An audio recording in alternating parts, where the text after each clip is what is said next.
జంతుకోటికి దీర్ఘ నిద్ర ఒక విశేష గుణం. వాడికి అది సహజ బోధం. ఆకుల పాటు ప్రారంభం కాగానే ఆస్ట్రేలియాలోని ఒప్పోజం, డింగు, యాంటీరుటు వంటి జంతువులు, కొన్ని సర్పజాతులు, క్రిమికీటకాలు దీర్ఘ నిద్రకు సిద్ధపడతాయి. ప్రతి సంవత్సరం ఇది తప్ప ఎవరో ప్రబోధించినట్లు అవి ఆయా ప్రాణికోటులు పూనుకుంటాయి. ఈ దీర్ఘ నిద్రయందు ఒక విచిత్రము, ప్రాణుల అవయవాలన్నీ ఒక్క మారుగా నిద్రావస్థలోకి రావట, ఒక క్రమం అనుసరించి ఒక్కొక్క అవయవమే నిద్రపోదు. కొన్ని అవయవాలు నిద్రిస్తున్నప్పుడు మేల్కొని మిగతా అవయవాలు మత్తు పదార్థాలు చేకూర్చుకుంటూ కొంతకాలం బహుభారంగా జీవయాత్ర సాగిస్తూ కనిపిస్తాయి. ఈ స్థితిలో వాటి శరీర ఉష్ణోత అర్థమవుతుంది. దీర్ఘ నిద్ర పొందుతున్న దివాంధాన్ని అంటే గబ్బిల, నీట ముంచిన చుంచును చావమోదిన మేల్కొనవట. మంబా జాతి సర్పం జాగ్రత్త అవస్థలో అతి భయంకరమైంది. లాన్స్ కోలం అనే శాస్త్రజ్ఞుడు అది దీర్ఘ నిద్రలో ఉన్నప్పుడు మేల్కొల్పగా నన్ను నిద్రింపనిమ్మని బతిమాలు కొన్నట్లుగా ప్రవర్తిస్తోందట. ఎలుగుబంట్లు కొన్ని ప్రదేశాలలో దీర్ఘ నిద్రావస్థలోనే ప్రసవించి మేల్కొన్న తరువాత 2-3 నెలల వయస్సు గల బిడ్డలతో ఆడుకుంటాయి. ద్రవపు ఎలుగుబంటులని మనం చదువుకున్నాం. ఈజిప్టు దేశంలోని నత్తలు 5-6 ఏళ్ళు నిద్రపోతాయి. అందంగా ఉన్న ఒక నత్త గుళ్ళను తెచ్చి బ్రిటిష్ వస్తు ప్రదర్శనలో ఉంటే 5 సంవత్సరాలు గడిచిన తర్వాత అందరి నత్త మేల్కొని నడవటం అధికారులకు ఆశ్చర్యం కలిగించింది. అది మ్యూజియం చరిత్ర చెప్పు. ఈ రకంగా క్రిమికీటకాలు జంతువులు నిద్రపోవటానికి కారణం ఆ కాలంలో వాటికి ఆహారాలై ఉన్న క్రిమికీటకాలు నిద్రించటమే. శీతాకాలపు బాధను తొలగించుకోవటానికి ధన సంతానం తల్లి అయిన ప్రకృతి దీర్ఘ నిద్రను ప్రసాది ఆకాశ వీధుల్లో ఎగిరే ఉష్ణాన్ని బడయగల పక్షులు తేనెను సేకరించుకొని రెక్కలాడిస్తూ పట్టునకు గట్టి వెట్టతనం కల్పింపగల తేనె తీగలు ఇలాంటి దీర్ఘ నిద్ర పొందవు. మానవ జీవిత చరిత్రలో నిద్రకు సంబంధించిన విచిత్రాంశాలు కొన్ని కనిపిస్తాయి. జగజ్జేత అలెగ్జాండర్ పర్షియా చక్రవర్తి ధరయన్ మీద ప్రచండ యుద్ధాన్ని ప్రకటించాడు.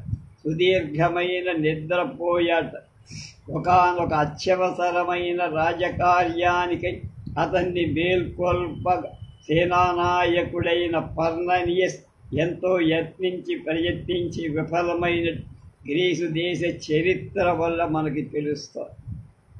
ఆత్మహత్య చేసుకొని నిశ్చయించుకొన్నవాడు కేటో చక్రవర్తికి దీర్ఘ నిద్రాయ పట్టి సక్సెస్ పాపీని జయించాల్సిన సమయంలో సముద్ర యుద్ధం అతి తీవ్రంగా సాగుతుంది. తాను నాయకత్వం వహించాలి, లేకపోతే సమస్తం తారుమారై తీవ్రతను ప్రమాదం సంభవి. అలాంటి స్థితిలో అగస్టన్ సీజర్ మృత్యువుతో సమానమైన నిద్ర పొందారు. ధైర్యం చేసి తానే సర్వసేనాధిపత్యాన్ని స్వీకరించి శత్రువులను హతమార్చి విజయంతో తిరిగి వచ్చిన మహాసేనాని అగ్రిప్ప చాలా కాలం విజయవార్తను తెలపటానికై ఈ సీజర్ మేల్కొనేంత వరకు వేచి ఉన్నాడు. దీర్ఘ నిద్ర నుండి కొందరితరులు జాగ్రత్త అవస్థలు చేయగల కార్యకలాపాలు నిర్వర్తించగల జేసీ రైడర్ అనే 15 ఏళ్ల కన్యక నిద్రావస్థలో ఎన్నో గ్రంథాలు చదివి ఆమెకు జాగ్రత్త అవస్థలో అందరి విశేషాలన్నీ జ్ఞాపకం ఉండటం ఒక విషయం. ఆమె నిద్రించటం ప్రారంభింపగానే నిద్రిస్తుంది. ఆమెను పరిశీలింపగా బంధువులు మ్యాసాచ్యుసెట్స్లోని ఓల్డన్ వైద్య శాస్త్రజ్ఞులకు అప్పయ్యారు. అతడు అనేక పరిశోధనలు చేసి ఇదమిద్దమని నిర్ణయింపలేకున్నాను, నా మతి చెడుతోందని నివేదన ఇచ్చారు. అమెరికా దేశంలోని ఒక సుప్రసిద్ధ రచయిత నిద్రా సమయానికి నిజ రచన టైపు చేసేవాడు.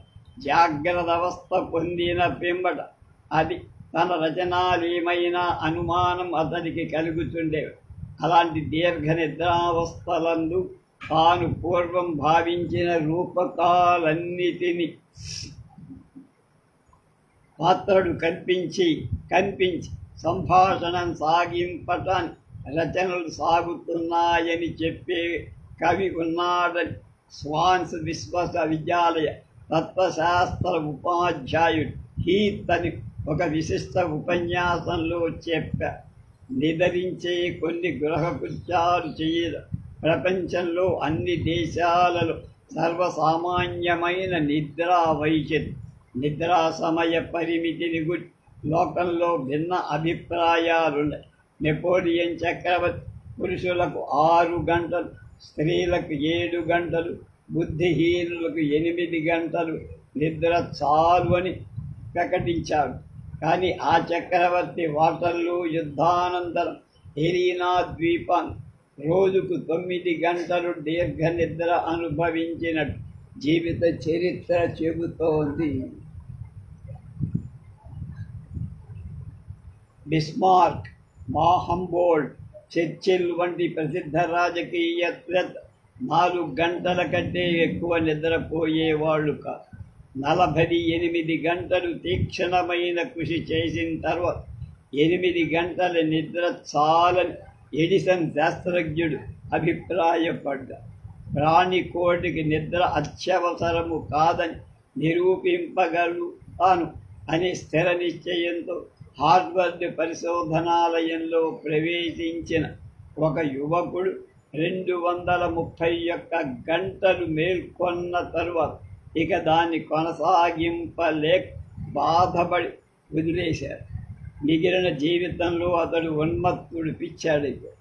నిద్రకాల నిర్ణయం దేశకాల వయోపునుకూలంగా నిశ్చయింపవచ్చు. పసిపిల్లలకు 16 గంటలు నిద్ర అవసరం. మహాకవి కాళిదాస్ పద్మిని స్త్రీ జాతి జాము కాలం కంటే మించి నిద్రింపదు అని చెప్పారు. అల్పకాల నిద్ర ఆరోగ్య శాస్త్రాన్ని అంగీకరింప.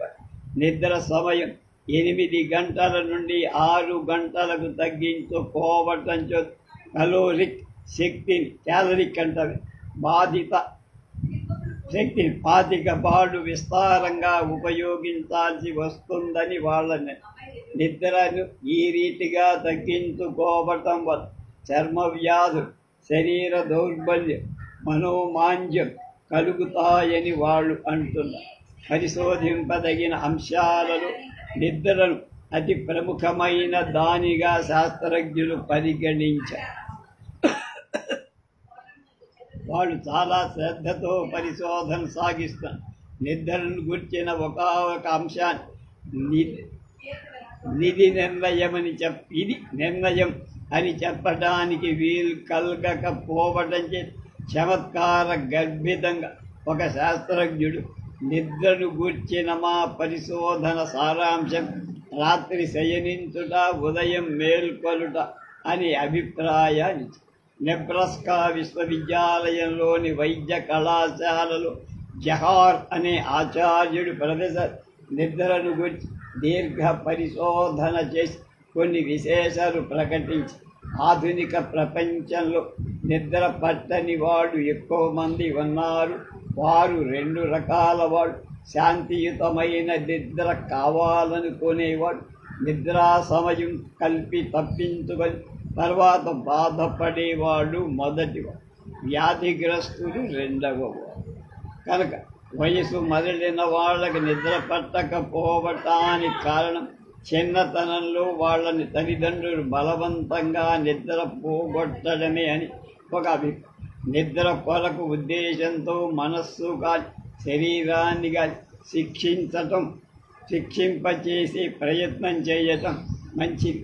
జంతువులు త్వరితంగా మృతి నొందటానికి క్రమమైన నిద్ర లేకుండాటే కాదు, కళాశాల విద్యార్థులు 38 సార్లు, మధ్య వయస్కుల వాళ్ళు 13 మార్లు నిద్రలో కదులుతారు అని జహార్ అనే శాస్త్రజ్ఞుడి పరిశోధన వల్ల తేలిన కొన్ని విషయాలు. శయ్య మీద చేరి సున్నితముగా సుఖనిద్రందుట కంటే అదృష్టవంతులకు వేరొక శుభలక్షణము లేదని ఒక తాత్వికుడు అన్న. అలసిపోయిన అవయవాలు కష్టపడుటకు ఒప్పుకోనప్పుడు క్రమంగా విశ్రాంతి పొందే ప్రయత్నం మొదట ఘ్రాణశక్తి, తర్వాత రసన, తర్వాత క్రమంగా స్పర్శ జ్ఞాన శబ్దగ్రహణ శక్తి తప్పిన తర్వాత మనస్సు వ్యవహరించటం మానేస్తుంది. జోషు నారోనట్ అనే విజ్ఞాని నిద్ర ఆరంభ దశలో నిత్య జీవితంలోని కొన్ని విశేషాంశాలు జ్ఞాపకం రావడం, తర్వాత కొన్ని మధురాలైన కోర్కెలు జన్మించడం, ఆ తరువాత సుఖ అభిలాష కలగడం, భ్రమలు కొన్ని పుట్టి చివరికి నిద్ర ముంపు రావడం, స్వప్నావస్థ ఏర్పడుతాయని నిరూపి. అంతవరకు నిద్ర కలిగే కాలం సమం కాదు. కళాశాల విద్యార్థులకు 28 నిమిషాలు, నడి వయసు ఉన్న వాళ్ళకి 25 నిమిషాలు కాలం కావాలి. స్త్రీలకు 15 నిమిషాలు కాలం చాలు. నిద్రలో కదిలినంత మాత్రాన కలత నిద్ర కాదు. పసిబిడ్డలాగా నిద్రపోవడం పరమ ప్రయోజనక. ముద్దువలె నిద్రించిన వాడెద్దువలె బనియనత్తులని సామెత. ఏకాదశి నాడు సంపూర్ణ జాగారం, వ్రత విధానాలు అనుసరింపతడి. దశమి ఏక ద్వాదశి పూర్ణ భోజనమని, దివానిద్ర భోగ యోగ భంజకమని యోగ కుండలి ఉపనిషత్తు చెప్పు. పూర్వరాత్రి నిద్ర సౌందర్య సంవర్ధకమని పాశ్చాత్యులలో ఒక ప్రభ ఉంది. పూర్వం టర్కీ దేశంలోని అంకారా విశ్వవిద్యాలయ విద్యార్థిలోక పగటి నిద్రను గురించి కొన్ని పరిశోధనలు సాగి వారి పరిశోధన ఫలితాంశాలు రాత్రి నిద్ర మానవుడికి పనికిరాదని, దీర్ఘ నిద్ర నిష్ప్రయోజనకరమైన, ప్రతి వ్యక్తి పగలొక మారు 3 గంటలు, మళ్ళా ఒక మారు 2 గంటలు నిద్రించటానికి అలవాటు పడితే మిగిలిన కాలమంతా శ్రమ అనుకోకుండా పని చేయచ్చని వాడు సిద్ధాంతీకరించి, వారి పరిశోధన వల్ల రాత్రి 12 గంటలు నిద్రించువారు ఇంచుమించు పై రీతిగా నిద్రింప అలవాటు పడ్డవారు పని చేయవచ్చని, వాళ్ళకే విశేష విశ్రాంతి చేకూరినట్లు చెల్లడం. పరీక్షా ఫలితాలను పగటి నిద్ర పొందు వాళ్లే ప్రథమ గ్రహ్యులు. పరీక్షా ఫలితాలను పగటి నిద్ర పొందే వాళ్లే ప్రథమ. వీరి పరిశోధనలో సత్యాసత్యాలు ఎలా ఉన్నా వీరి మార్గము వైద్య శాస్త్రాన్ని సామాన్య ప్రకృతి విరుద్ధం అవ్వటం చేత ఈ విద్యార్థులకు ఉలూకాలకి నామం కొంతకాలం ప్రపంచంలో విశేష ప్రాచుర్యం. నిద్ర సుఖమెరగదు, ఆకలి రుచి ఎరగదు అనే సామెత ఆంధ్ర భూమిని ప్రసిద్ధమై, అయినా సుఖనిద్రకు సుందరమైన శయ్యకు సన్నిహితమైన సంబంధం ఉంది.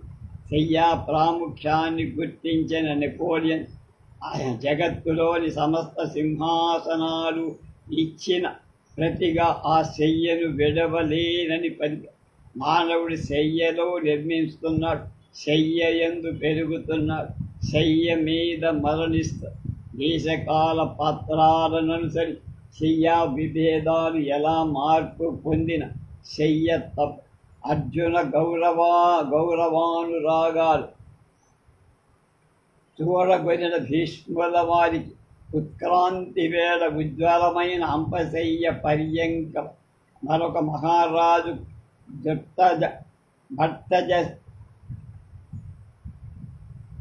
భర్తజ శయ్య కమనీయమై ఒప్పి. జగత్కారుడగు వటుభద్ర శేషతల్పశ ప్రాచీన భారతీయ చక్రవర్తులు సౌవర్ణ పట్టజ కీడజాండ శయ్యను నిర్మించుకొని అనుభవించిన వారన్నట్లుగా చెప్తారు. శయన సంవేశాన్ని ప్రాచీన శృంగార చతుష్షష్టిలో ఒకటైన నాగరక వృత్తం వల్ల అభివ్యక్తమవుతుంది. మాగధ వైతాళిక సౌకసాయ కాది మృత్యుల వలన పరమ ప్రయోజనం అర్థశాస్త్రాభిజ్ఞులు ఎరిగి ఉండటచే రాజప్రసాదాలలో వాటి అవసరాన్ని నిరూపించి నిద్రకు కొన్ని నియమాలను భుక్త్వా శతపదం గచ్చేత్ నామ పార్థేన సంవికేత్ అని శృతం. దక్షిణపు తలాపి యొక్క ధర్మం నిద్రాభంగ ఆరంభ వేళ అది మృత్యుతుల్యం అవటం చేత అగస్త్య కపిల అస్థీకాది పుణ్యపురుష స్మరణం ప్రహ్లాద నారద పరాశర పుండరీక చిరంజీవుల పరిగణన ఆవశ్యకాలని ఆర్యులను. ఆంజనేయ దండకం పఠించేవాళ్ళు నిద్రనిచ్చే పిచ్చగింపని ప్రాచీన మర్యాదను పాటిస్తూ ఆంధ్రుడు ఇవాళకి కనిపిస్తుంది. పాశ్చాత్య దేశంలో ఇలాంటి ఆచారం లేకపోవడం. థామస్ బ్రౌన్ జగత్ ప్రార్థనం లేక నేనెన్నడూ నిద్రింపను అని చెప్పి వామన స్తుతి పరత్వమున నిద్రలేవటం ఆచారమని ప్రబలాక్షుడు అలా చేస్తాడని పెద్దలు. ఇంతింతై వడుడింతయై మరియు తానింతై తుదకు త్రిజగాల నిండిన త్రివిక్రముడు వామడు ఆయను స్తుతించటం వల్ల ఆ రీతి వృద్ధి నొందే కోరిక ఈ స్తోత్ర పాఠకులకు చేత. కొడగరి తనానికి నిద్రకు సన్నిహిత సంబంధం ఉందని శాస్త్రజ్ఞులు ఒప్పుకున్నారు.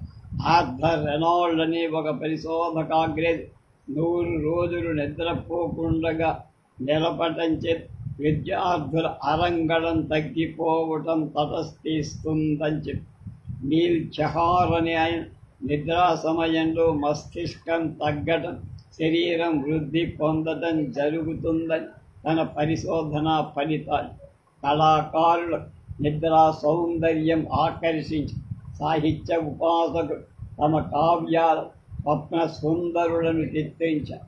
అవంతి సుందరి యందు అగ్రగణ్య విఖ్యాత రచయితల అమూల్య కల్పన విన్యాసాల నిద్రావస్థ ప్రోద్బలమై పురాణ కవులు కృతిపతులైన దేవతామూర్తి నిద్రా సమయంలో కనిపించి కృతివని ఇందులకు ఆంధ్ర సాహిత్య ప్రపంచమున హరిహరనాథ బ్రహ్మ తిక్కన కవి బ్రహ్మ తిక్కన సోమయ దర్శన భాగ్యం ఇవ్వడం ప్రబలతారు. జోల లాలి ఇత్యాది నిద్రా సాహిత్యం ప్రతి దేశంలో ఒక సాహిత్య శాఖై వెలసిల్లటం నిద్రకు నిత్య జీవితంలో ఎలాంటి ప్రాముఖ్యం ఉన్నదో వెళ్ళడం. ఈ ప్రాముఖ్యాన్ని గుర్తించే ఒకసారి వర్డ్స్వర్త్ మహాకవి నిద్రాదేవి కటాక్షం తొలగినప్పుడు ఒక కావ్యం ఇలా చెప్పారు. ఒకదాని వెనక ఒకటి ప్రశాంతంగా గమించేవి గణాలు, ఝంకారమునర్చే తుమ్మెదలు, కిందికి దుముకుతూ వాహినుడు, మంద వాయువుడు, సముద్రం, మృదులమైన సస్యక్షేత్రాలు, నీర పటలాలు, స్వచ్ఛమైన ఆకాశం ఒకదాని వెనుక ఒకదానికి క్రమంగా ఊహించారు. అయినా నిద్రావిహీనుడై ఉండాల్సి వచ్చి నా పుష్పోద్యానవన తరువులపై నిలిచి పూసే పులుగుల కల ధనులను కోకిలా కరుణార్ద్ర గీతాలు వినవలసి వచ్చి ఈ రకంగా నిన్నటి రోజున మరియు 2 దినాలు గడిచాయి. కానీ నేను నీపైనే మార్గాన్ని విజయం పొందలేకపోయినాడు దేవి. ఈ రాత్రి కూడా నన్నిట్లే వాడిపోనీయ. నీవు లేని ఉదయకాల సౌభాగ్యం ఏమున్నది? దినానికి మధ్య దివ్యమైన ఓ అంతరమా, నూతన భావనాన్ని, ఆనందకరమైన ఆరోగ్యాన్ని తల్లివగు ప్రియ మాత రా. వైతాళికుల సాహిత్యమంతా ఒకతో చేర్చితే అందులో కొన్ని విశేషాలు ఉండకపో. భారత గాయకలోక ప్రభాతిక రమణీయ రాగ పండితులు అందు ముఖ్యంగా దేశాక్షి భూపాల మలయ మారుతాది రాగాలు ఇష్టదైవతాలను ఈనాడు మేల్కొల్పటం ఆచారంగానే ఉంది. ప్రపంచ శిల్పులు యోగ నిద్రా ముద్రితుడైన మూర్తులు శిల్పించారు. ధ్యానీ బుద్ధ, విజ్ఞాసారమిత్ ప్రతిమా శిల్పాలు ఇందు జగద్విఖ్యాత. పాశ్చాత్య ప్రపంచంలో రీచ్ ఫీల్డ్ కెథడ్రిల్లో నిద్రా దంపతుల శిల్ప ఫలకం నిద్రా శిల్పానికి నిష్ఠూలమైన నిదర్శనం. నిద్ర తాత్వికుల దృష్టిని ఆకర్షి భారతీయ దర్శనం దీని స్వప్న యోని స్వప్న జన్మభూమిగా దర్శి నిద్రా సమయంలో ప్రత్యేగాత్మ ఉజ్జంతఃకరణతో ఉండుట. ఓ జననీ నిద్ర, నీవు మా దగ్గర నుంచి తొలగిపో. అశ్విని దేవతలు నిన్నటి జాగ్రత్తతో పరిశీలిస్తున్న వారి కంటబడ నువ్వు ఎలా రాగలిగావు మొదలైన అర్థాలు గల సూక్తాలు అధర్వ వేదంలో ఆ కాలంలో విచ్చేసిన నిద్రాదేవిని ఉద్దేశించి చెప్పబడి ఆ శృతి ఎందే నిద్రదేవత పత్రుల గర్భాండమని కలలు దేవతలని చెప్ప నిద్రా తత్వాన్ని గురించి ప్రవచించవలసిందని గార్గ్య పౌరాయ మహర్షి పిప్పలాదుని భరతమ భువి అందు ఎన్ని సహస్ర వర్షాలకు పూర్వము ఇలా అర్థించారు. భగవాన్ పురుషుడి ఎందు నిద్రపోతానని పోయేవి ఏవి, మేల్కొనేవి ఏవి, ఇందు స్వప్నావస్థ పొందే దేవత ఇంద్రియం ఎవరు, నిద్రా సుఖం ఎవరు, దేనిపై ఇవి సంపదిస్తారై ఈ పరంపరకు పిప్పలాద మహర్షి చెప్పిన సమాధానంలో భారతీయ నిద్రా విజ్ఞానం నిరూపితమై సంధ్యా సమయం సూర్యుడి అతని కిరణాలు ఏ రీతిని అతని తేజోమండలాన్ని చేరుకుంటాయో అలానే సర్వేంద్రియ నిద్రా సమయంలో మనస్సుతో ఏకీభవిస్తుంది. అందువల్ల ఇంద్రియ వ్యాపారం ఉండదు. ఈ కారణంతోనే పురుషుడు నిద్రిస్తున్నాడని చెబుతారు. ఈ మనస్సు తేజసాభిభూతమైన సుఖానుభూతి పొందుతుంది. యవేషు సుప్తేషు జాగ్రత్త కామం పురుషో నిర్మిమాణ నరేవ శుక్రం తద్బ్రహ్మ. ఈ కఠోపనిషద్వాక్యం వల్ల నిద్రితుడియన్ మేల్కొనేది బ్రహ్మని భారతీయ తాత్వికులకు నిశ్చయమైనట్టు వ్యక్తం. సృష్టికి నిద్ర అత్యంత అవసరం. జగత్కారుడైన విష్ణువు నిద్రాముదితుడై శరీర ఆరంభంలో శరదారంభంలో మేల్కొని పునఃసృష్టి ప్రారంభిస్తారు. ఆ మహాముఖుని జాగ్రత్త అవస్థారంభ వేళ సౌందర్యం గనిన మహాకవి ఆంధ్ర నిద్రా సాహిత్యంలో నిరుపమానమైన రత్నమైన ఈ పద్యంలో దాని ఇలావని అభినవోష్మేష చిహ్నంబై తొలిచూ కౌస్తుభాలోక రేఖలకు నల సాంగభంగంబైన ఆవులింతకు వేల్ అంగుళీ స్ఫోటంబు ఆచర్యం సౌఖసాయనికులై సంవర్త భృగ్వాదిములు హస్తాంభోజములు మొగడ్ప ధృత చేతనంబులై దివ్యాయుధం జయ జయ ధ్వనులతో సంస్కృతింప కనువ రేపులవోని పెంజిలువరే అరటి కుబుసరు పొరలు మైనంటియున్ నిదర మేల్కాంచి కూర్చుండు ఉడధి నదుమా విష్ణుడు అఖిలేశ్వరుండు శరద్వేళ నిదర మేల్కొనే వేళ నీరాజనమెత్తడ భారతీయ రాజ ప్రాసాదాలు మిక్కిలి ప్రాచీనం. తాను అనుభవించిన ఆచారం స్మృతికి వచ్చిన శ్రీ రాయలకు ఇలాంటి దర్శనం కలిగింది. సాంధ్య రాగలహరి స్వామి రంజితమై తిరిగి మెంత నిద్ర వెలసినట్టు ఇందిరాధిపతి నెత్తు కర్పూర నీరాజనంబులన శరద్ఘనములు ఇన్ని మణిస్థల ప్రవాళం అనేటువంటి దాదో నుంచి తీసుకుంది. మౌనం అనేటువంటి వ్యాసం శ్రీ అడప రామకృష్ణ మాట వెండి మౌనం పసి మాట మానుషం మౌనం దివ్య అనే సామెత భావ ధర్మంలో వ్యాపనం. అటువంటి సామెతలు చూసిన సాహిత్యాన్ని చూసిన మొత్తాన్ని ప్రపంచంలో వివిధ జాతుల ప్రజలు మాట మౌనం కలిపి పరీక్షించి చివరకు మౌనం వైపే మొగ్గు చూపారు. కంచు మోగినట్టు కనకంబు మోగున అని ఒకరంటే చెప్పడానికి ఏమీ లేనివాడు అందరికంటే అధికంగా మాట్లాడతారని, అతడన్నమాట అపకారం చెయ్యదని ఒకరంటే మౌనం వాదించిన మాటలు వాదించలేవని మరొక, వాదంలో బలం లేనప్పుడే కంఠస్థాయి పెరుగుతుందని ఒకరంటే మెదడు బరువుగా లేనప్పుడే నాలుక వదులుగా ఉంటుందని ఇంకొకరు. చిన్న చిక్కులే తప్పులు చేస్తాయి, నిజమైన ఆపదలు నిశ్శబ్దంగా ఉంటాయని ఒకరంటే నీచుల నిందలను మౌనంతో ఎదిరించినవాడు మహనీయుడని మరొకరు. ఆనంద సౌధానికి మౌనం ప్రథమ సోపానమని, నిశ్శబ్దంలో దేవతల గుసగుసలు వినిపిస్తాయని మరొకరు. ఈ విధంగా ఎందరో మహానుభావులు మాట కంటే మౌనం మీద నిరూపించే ప్రయత్నం. ఇక మతాల సంగతి సరే, ఆధ్యాత్మిక వికాసానికి మౌనం ముఖ్య నియమంగా చాలా మతాలు ప్రతిపాది. మనకు మౌనులు, మౌన ముద్రాలంకారులు, మౌన వ్రతాలు, మోగనోములు పరిచయం. ఏ మతంలో యోగ సాధన మౌనం ముఖ్యాంగం. పర్షియాలో మిత్రదేవత ఉపాసన దీక్ష పొందేవాళ్ళు ముందుగా నోటి మీద కుడి చేతి వేలు ఉంచుకొని మౌనం అనే మాటను 3 సార్లు ఉచ్చరించాలి.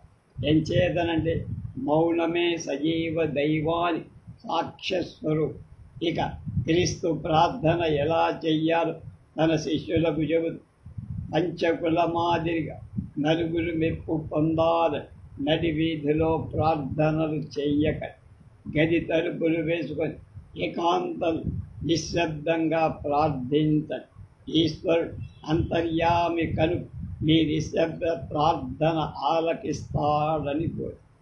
మౌనానికి ఇంత ప్రాధాన్యం కలగటానికి కారణం శబ్దంలో అమోఘమైన శక్తి ఉందనే నమ్మి, అందుకే మాటలను తూచి వాడాలని శాస్త్రాలు చెబుతాయి. పైగా తథాస్తు దేవతల భయం కూడా కలిసి రఘువంశరాజు మితభాషులని కాళిదాస్ అంటారు.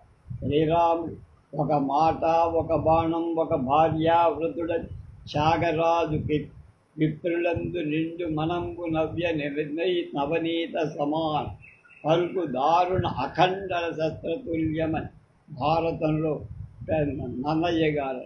నిజంగా కొన్ని పరిస్థితుల్లో మౌనం మంచిదే, అందుకేం అభ్యంతరం లేదు. తెలియని సంగతుల గురించి వ్యర్థ ప్రసంగాలు చెయ్యడం కంటే నోరు మూసుకొని కూర్చోవడం అన్ని విధాలా మంచి. లేకపోతే నోటి నుంచి ముత్యాలు రాలవు, కానీ అజ్ఞానం మాత్రం చెప్పడానికి ఏమీ సంగతులు లేనప్పుడు ఆ విషయాన్ని మాటల సాక్ష్యంతో సహా రుజువు చేయాల్సిన అవసరమేం లేదు. అందుకే భర్తృహరి సర్వ విధులకు సుజనుల సభలలోన మౌనమే విభూషణము మూఢమానవు అని చెప్పి, నోరెత్తని బుద్ధిహీనుడు కూడా పండితుడేనని ప్రజలు భావిస్తారని బైబిల్ అంట. అయితే ఈ విధంగా అజ్ఞులకు, దుర్జనుల సభలో పండితులకు కూడా మౌనం విభూషణం కావు. ఈ వ్యవహారమంతా గ్రహించిన వాడు కనుక గ్రీక్ వేదాంతి పైథాగరస్ తన శిష్యుడు 5 ఏళ్ల తన దగ్గర చదువుకున్న తర్వాత నోరు విప్పకూడదని ఒక నియమం ప్రకటించారు.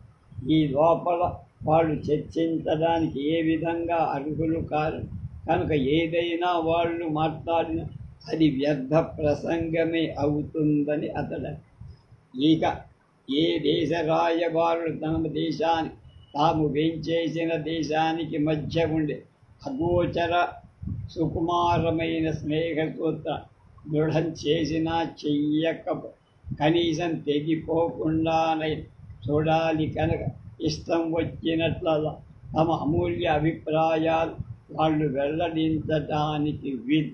అందుకే డీన్ యింగ్ అనే ఇంగ్లీషు వ్యాసక చమత్కారంగా విదేశ రాయబారుడు దాదాపు 6 భాషల్లో మౌనంగా ఉండటం నేర్చుకున్నారు. పైగా భాష అభిప్రాయాలు కప్పిపుచ్చడానికి ఏర్పడి భాష అభిప్రాయాలను కప్పిపుచ్చడానికి ఏర్పడిన సాధనమని వాడు బాగా గుర్తించారన్నారు. అయితే అన్ని పరిస్థితుల్లో మాట కంటే మౌనమే శ్రేష్టమంటే అది కూడా సరైన వాదం కాదు. అతడి మాట అపకారం చెయ్యదన్న రచయిత కేవలం అప్రియమైన విమర్శనం నిందలం చెయ్యకపోవటంలో ఉండే సౌకర్యాన్ని దృష్టిలో ఉంచుకొని ఆ మాట కానీ నిజంగా ఆడని మాట అపకారం చెయ్యదా అని ఆలోచిస్తే ఒక్కొక్క ఆడిన మాట కంటే ఆడని మాట ఎక్కువ అపకారం చేస్తుంది. మెప్పులు, స్నేహం, లాలన, ప్రేమ ఆశించి పొందకపోవటం వల్ల కలిగే నిరుత్సాహం, నిస్పృహ ఎంతో కఠినమైన విమర్శకు గురైనప్పుడు కూడా చక్కగా వ్రాయడానికి ప్రయత్నించే విద్యార్థి, కృషిని మెచ్చుకోని ఉపాధ్యాయు, నిద్రాహారాలు కష్టించి పనిచేసిన సేవకుడి విశ్వాసాన్ని గుర్తించి ఆదరించి ప్రియురాలిని ఆదరించి మాట్లాడని పురుషుడు ఉపకారం పొంది కూడా ఉదాసీనత వహించే కృతజ్ఞుడు తమ మౌనంతోనే అపకారాన్ని ఎటువంటి క్రూరమైన మాటలతో చెయ్యరు. తానొక ఘనకార్యం చేసినట్లు భావించి మెప్పు కోసం చేతులు దగ్గరకు చేరిన పసిపాప చిరునవ్వు తుడిచివేసే మౌనం ఏ విధంగా హర్షింపదగిందయ్యా. తన విషాద గాథను చెప్పుకొని గుండె బరువు తగ్గించుకోవాలని వచ్చిన స్నేహితుడు సానుభూతి చూపించనీయని నీ మౌనం ఏ విధంగా ఘనమైంది. ఇటువంటి పరిస్థితుల్లో మాట కంటే మౌనం మేలు. భౌతిక లౌకిక సంబంధాలను పెంచుకొని ప్రాపంచిక కర్మకలాపాలకు దూరమైన మునులు, యోగుల మౌనం నియమం కావు. ఇంకా ప్రపంచంలోనే కన్నీటికి చిరునవ్వు దూరం కాకుండా జీవించే వాళ్లకు కొన్ని సందర్భాలు మౌనం విభూషణం కావు. అయితే మాటకు పరిమితులున్నట్లే మౌనానికి కూడా పరిమితులున్నాయని గుర్తించి ఒకవేళ నిజంగా మాట వెండి మౌనం పసిడి అనుకున్న పెట్టెలలో దాచుకోవటానికి పసిడి పనికి వస్తుంది. కానీ నిత్య వ్యవహారాలు వెండికే ఎక్కువ చలామణి. అందుకే జర్మన్ కవి గేథే మౌనంలో జ్ఞానం వికసిస్తుంది, కానీ శీలం మాత్రం జనమధ్యంలోనే ఏర్పడుతుంది అన్నారు.